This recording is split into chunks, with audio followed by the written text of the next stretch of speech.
सर्व वाचकांना नमस्कार. आजपासून सुरू करते एक नवीन कथा मालिका. ही कथा आहे सायलीची. धाकटी सून म्हणून सायली गृहप्रवेश करते आणि तिचं आयुष्यच बदलून जातं.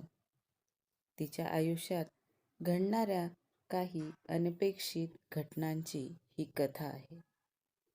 चला तर मग सुरुवात करूया कथेच्या पहिल्या भागाला. असं नाही हा जाऊबाई, नाव घ्यायचं, त्याशिवाय घरात प्रवेश नाही बरं. राधा आपल्या लहान जावेला सायलीला म्हणाली. सायली आणि हेमंतचा पारंपरिक पद्धतीनं लग्न सोहळा पार पडला होता. गृहप्रवेशावेळी नवदाम्पत्य दारात उभं होतं. राधानं दोघांना औक्षण केलं होतं. उंबरठ्यावर ठेवलेल्या तांदुळाच्या कलशाला सायली पाय लावणार तोच राधानं तिला छेडलं. सायलीचा चेहरा लाजून गुलाबी झाला होता.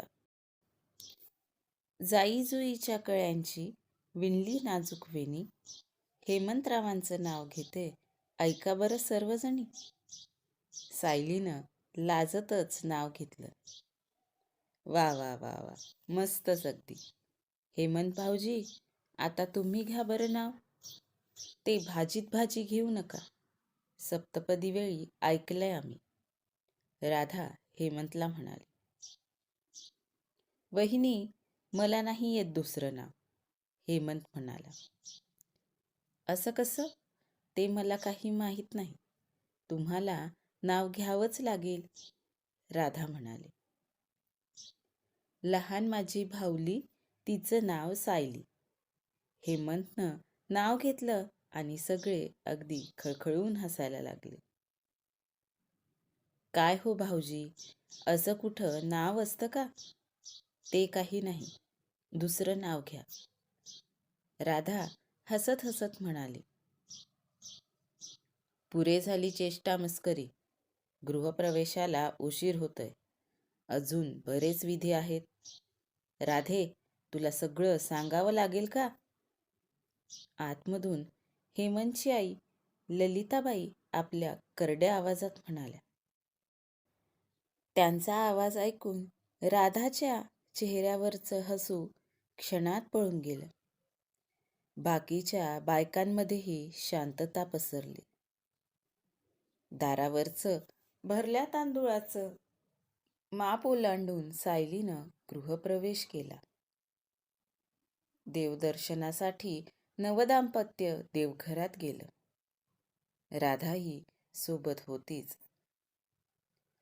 आता घरातल्या सगळ्या मोठ्यांचा आशीर्वाद घ्या, राधा सायलीच्या कानात पुटपुटली.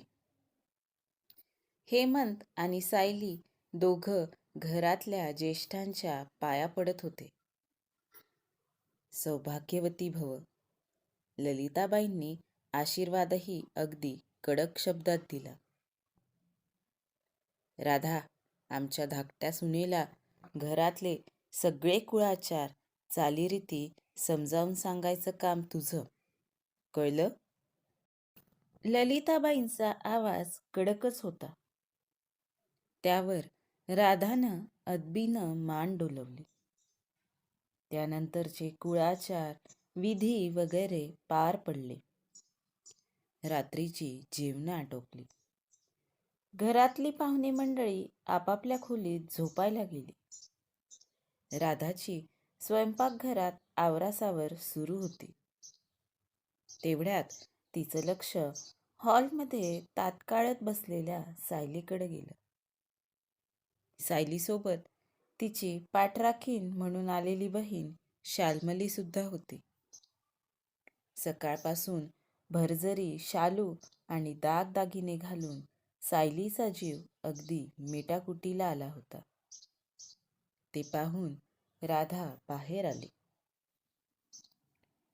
सासूबाई, ते सायलीला हेमंत भाऊजींच्या खोलीत पाठवू का झोपायला?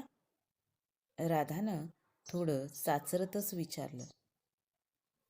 राधे, अगं डोकं ठिकाणावर आहे का? अजून सत्यनारायण झाला नाहीये. ललिताबाई एकदम खेकसल्या. नाही, म्हणजे हो, हेमंत भाऊजी आणि हे मुलांना घेऊन आमच्या खोलीत झोपले. म्हणून मग सायलीला आणि तिच्या ताईला भाऊजींच्या खोलीत झोपायला लावते. राधा तत करत म्हणाली.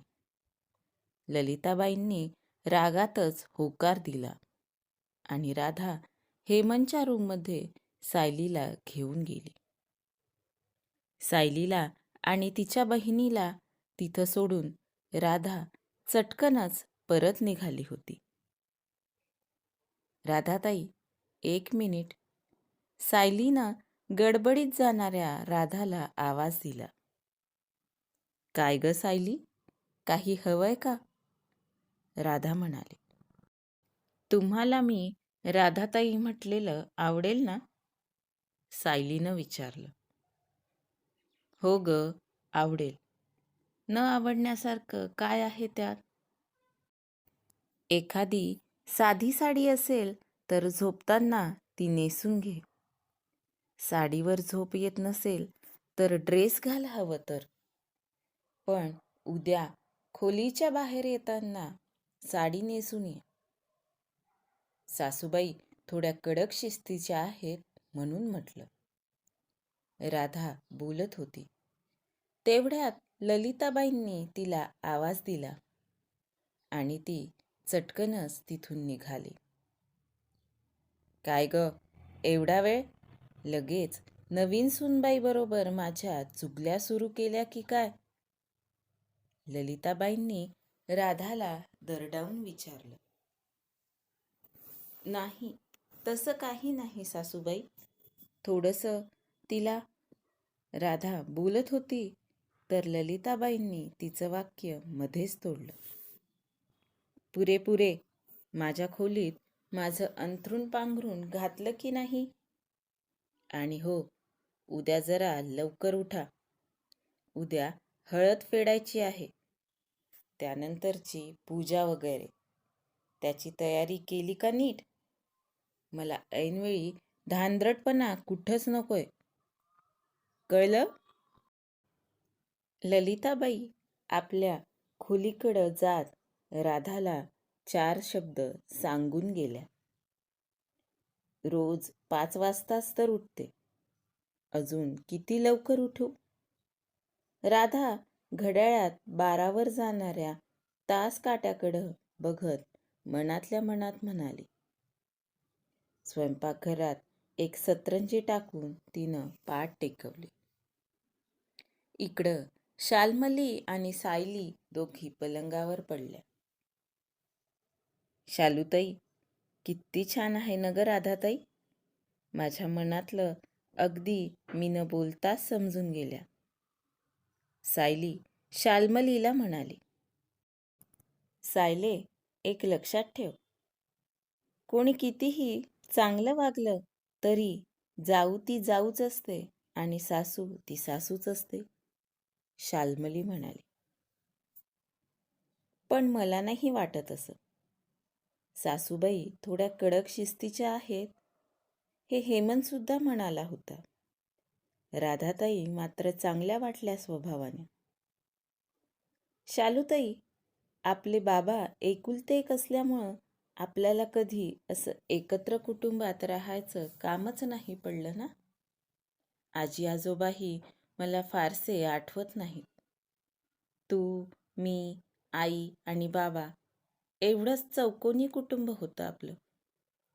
इथं मात्र मोठ्या नणंदबाई, मोठ्या जाऊबाई सगळीच नाती आहेत. आणि मी या घरची धाकटी सून. सायली थोडी उत्साहात बोलत होती. बोलता बोलता तिनं शाल्मलीला आवाज दिला. पण शाल्मली मस्त ढाराढूर झोपली होती. बापरे, माझा तर विश्वासच बसत नाहीये. माझं लग्न झालं, पण अगदी काल परवाचीच गोष्ट आहे असं वाटतंय. हेमंत बघायला आला काय? त्याच्या घरच्या लोकांनी पसंती कळवली काय? माझ्या घरचे तर लगेच माझ्या मागं लागले होकार दे म्हणून. त्यांच्या मते हेमंतसारखं स्थळ अगदी शोधूनही सापडणारं नव्हतं. खरं तर मला शिक्षण पूर्ण करायचं होतं. आताच तर BSc झालं होतं. अजून पुढं शिकून रिसर्चमध्ये काम करायचं होतं. पण आईबाबांचं ऐकलं मी आणि झटमंगनी पटब्याहासारखं पटापट एक कार्यक्रम झालेही. आणि आज मी चक्क हेमंतच्या घरी आहे. ते एक बरं आहे, शालूताई सोबत आहे. आईबाबांची किती आठवण येते माझं मलाच माहीत. काय करत असतील आता आईबाबा? त्यांना झोप लागली असेल की माझ्यासारखाच तेही विचार करत बसले असतील. रात्री झोप नाही आली की आई डोक्याला तेल लावून द्यायची. आता तसं काही होणार नाही ना. आता आई इथं असती तर किती छान झालं असतं. खरंच आपलं घर सोडून असं दुसऱ्याच्या घरात येऊन राहणं सोपं नाहीये. सासरच्या सर्व लोकात जुळवून घ्यावं लागेल. पण सासू ती सासूच आणि जाऊ ती जाऊच असते असं बोलली मग शालूताई. तसं काही नसेल ना. म्हणजे हेमंतच्या आई थोड्या कडक शिस्तीच्या आहेत. घरात त्यांनाच विचारून सगळं करावं लागतं असं हेमंत म्हणाला होता. तरी एवढंही अवघड नसेल ना सगळं. राधाताई त्या देतील ना मला साथ? समजून घेतील ना आणि समजावून सांगतील ना. या कुशीवरून त्या कुशीवर कड बदलत सायलीचा आपल्याच विचारांसोबत झिम्मा सुरू होता. काय होईल पुढं? खरंच राधाताई सायलीला साथ देतील का? ललिताताईंच्या कडक करड्या शिस्तीत सायली राहू शकेल का? पाहूया पुढच्या भागात. आजचा भाग कसा वाटला कमेंट करून नक्की सांगा. धन्यवाद.